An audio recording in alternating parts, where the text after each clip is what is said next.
Good day folks, Sean here from Air Photography. In today's video, we're going to be talking about the FPV Gimbal mode in the DJI Mini 3 Pro. Now I have made videos in the past about the FPV Gimbal mode on older drones, but I thought I'd make an updated version because the way it works is quite a bit different. On top of that, a lot of people are going to be getting the Mini 3 as their very first drone, and as you're poking around in the menu, you might be wondering what that setting is for. Now I'm just going to bring it up here just so you can see. If we go to our settings here at the top, we go over to control, you can see here we have follow mode and FPV mode. Now follow mode is the default, that's what it's always going to default when you power up the drone.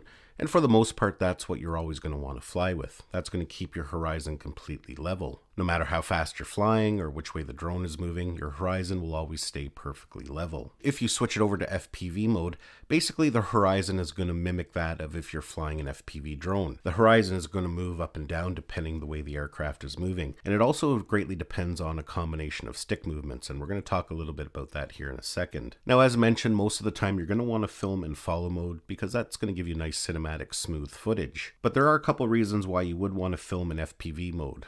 First off, sometimes people like to connect goggles to their drones. Now you're kind of limited with the Mini 3. There are a few options out there available for using your smartphone, but the experience really overall is not that great. But more importantly, the reason why you'd want to put it in FPV mode is just to capture some really dynamic footage. We've all seen that really incredible footage of people flying FPV drones, and it can look really interesting. So with this, you can kind of mimic that to a certain extent. Of course, it's not going to look quite the same or as smooth, and on top of that, you can't achieve those really thrilling dive shots. But with some practice and the use of your gimbal tilt, you can actually achieve some pretty dynamic looking shots. And that's good if you're capturing cinematic footage and you're making an edit. You can get really creative. You can have some nice stabilized shots in there, and then of course include some nice FPV style shots as well. Now, as mentioned, it has changed a little bit over the years on how the FPV gimbal mode works. A gimbal on these types of stabilized camera drones have three movements. They have roll from side to side, they have tilt, which is basically up and down, and they also have pan, which is side to side. Now, the way it used to work is when you tilted the drone because you were flying from side to side, the gimbal would basically lock, and that would cause the horizon to look like it's on a tilt. And really that tilted horizon effect was just achieved simply by moving the drone from side to side. If you move the drone to the left or the right using the right control stick, you would really see your horizon go from side to side, and then you could use that in conjunction with other movements to achieve that FPV look. But with the Mini 3 and some of DJI's newer drones, it doesn't work quite that way. Here's an example here. I've got FPV mode enabled, and if we move the drone from side to side by using our right control stick, you can see the horizon is staying perfectly level. If we go over to the left control stick here, and we go side to side, that's going to yaw the drone or spin it around. And again, you can see that the horizon is going to remain perfectly level.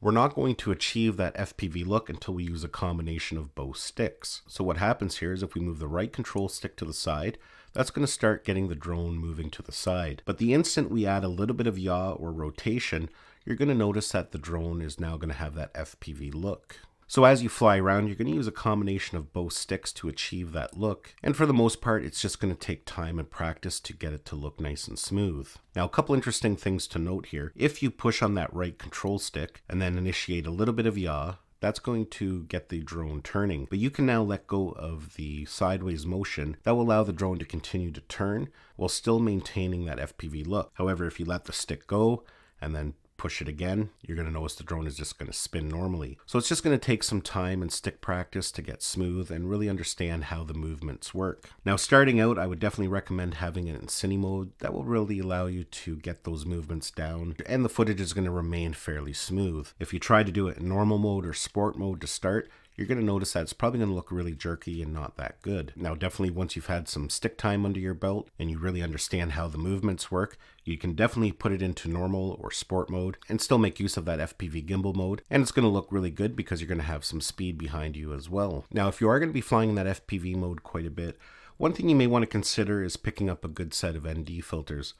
You can see here I have a Freewell Gear ND16 installed. Now the reason I suggest an ND filter is a lot of times when you're going to be flying in this FPV mode, you're going to be flying close to objects to kind of get that thrilling look. You might be whipping along a tree canopy or along a river, and when you're moving fast and close to objects, you really want to use an ND filter so you can set your shutter speed to get motion blur. If you just try and adjust your shutter speed accordingly to get motion blur, it's going to be way overexposed. You definitely have to put an ND filter on there to limit how much light is hitting the sensor. Freewell has some nice sets that they offer.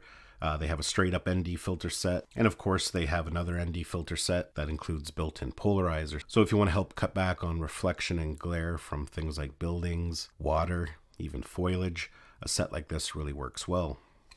Another thing you can do to really make your footage look dynamic when using the FPV Gimbal mode is using the Gimbal Wheel to adjust the camera. For example, while you're flying along, if you're fairly high up in the air, you can pull down on the left control stick. That's going to lower the altitude of the drone. You can then make a banking turn using the sticks, but at the same time, lower the camera. That's not going to fully mimic a dive, but it is going to kind of give that sensation that you're diving. Again, that's going to take a lot of practice to master, and you can even do it the opposite way. As you're raising the altitude, you can turn the camera up, and again, that's going to give the illusion that you're flying upwards. I would highly recommend starting in an open field without a lot of obstacles, fairly high up in the air so you don't have to worry about running into trees, because as the drone's going, it might be banking to the side.